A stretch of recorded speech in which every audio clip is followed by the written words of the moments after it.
Ассаламу алейкум туғандар, ассаламу алейкум бізден қатталушылар, тақ маалымат каналымыздың көрушілері, жалпы етіп көрушілер демекшімен. Ноқат шағырындағы бүгінгі курстар бойынша дағы адатынша мен сіздерге маалымат беремін.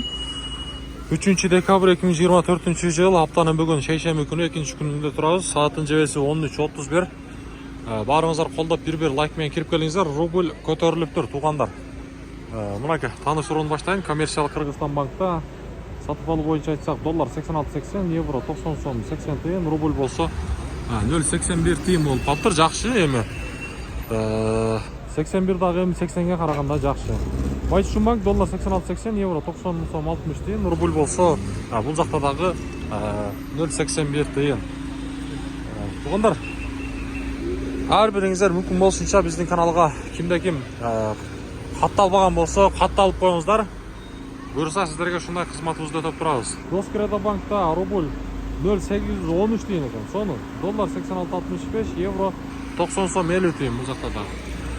Ақша алмастырушы жерде дағы рубльдің авалы 0.81 тиын, доллар болса 86.80, қазақ теңге 16 тиын обменниктерде.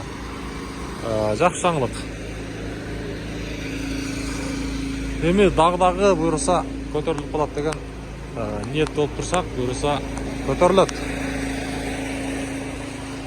Найза банктадағы рубль 0.81 тиын мұнағы. Доллар болса 86.65 екен. Каналға қатталауыз, лайктан басауыз.